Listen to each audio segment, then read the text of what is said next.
सूर्य की उपासना का 4 दिवसीय महापर्व छठ का आज तीसरा दिन है। धार्मिक मान्यताओं के अनुसार छठी माता को सूर्य देवता की बहन माना जाता है। कहा जाता है कि छठ पर्व में सूर्य की उपासना करने से छठ माता प्रसन्न होती है। यह पूजन परिवार में सुख, शांति और संतान की सुखी जीवन के लिए की जाती है। पौराणिक मान्यताओं के अनुसार राजा प्रियवंत के पास कोई संतान नहीं थी। तब महर्षि कश्यप ने पुत्र प्राप्ति के लिए यज्ञ करने के पश्चात प्रियवंत की पत्नी मालिनी को यज्ञ आहुति के लिए बनाई खीर दी।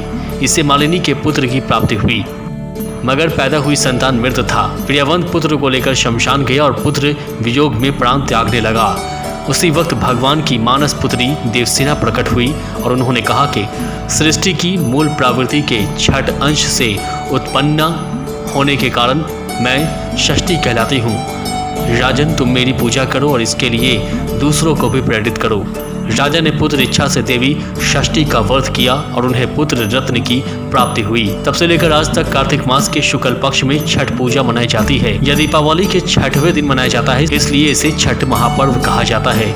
यह आस्था और श्रद्धा का सबसे खास त्यौहार है, इसलिए इसके प्रति लोगों में बहुत अधिक विश्वास है। इस त्यौहार का लोग साल भर इंतजार करते हैं। छठ महापर्व सूर्य भगवान, प्रकृति, उषा, जल, वायु को समर्पित है। ऐसा माना जाता है कि छठ के दिन व्रत रखने से संतान की प्राप्ति होती है। आज षष्ठी तिथि है, यानी आज इस महापर्व का तीसरा दिन है। इस दिन संध्या आराध्य के दिन का मुहूर्त सबसे प्रमुख होता है।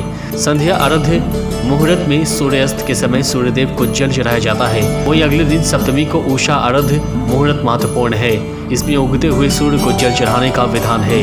उगते सूरज को अर्घ्य देने की रीति तो कई व्रतों और त्योहारों में है, लेकिन डूबते सूर्य को अर्घ्य देने की परंपरा केवल छठ में ही है। अर्घ्य देने से पहले बांस की टोकरी को फलों, ठेकुआ, चावल के लड्डू और पूजा के सामान से सजाया जाता है। सूर्यास्त से कुछ समय पहले सूर्यदेव की पूजा होती है, फिर डूबते हुए सूर्यदेव को अर्घ्य देकर 5 बार परिक्रमा की जाती है।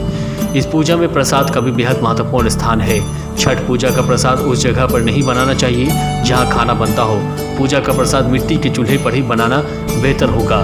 प्रसाद आम की लकड़ी पर बननी चाहिए। छठ का प्रसाद बनाते समय याद रखें कि भोजन में प्याज और लहसुन का इस्तेमाल बिल्कुल ना किया जाए। भोजन शाकाहारी और शुद्ध घी में ही बने। छठ पूजा का प्रसाद बिना प्याज, लहसुन और नमक के तैयार किया जाता है। कुछ भक्त सीधा नमक का भी उपयोग करते हैं।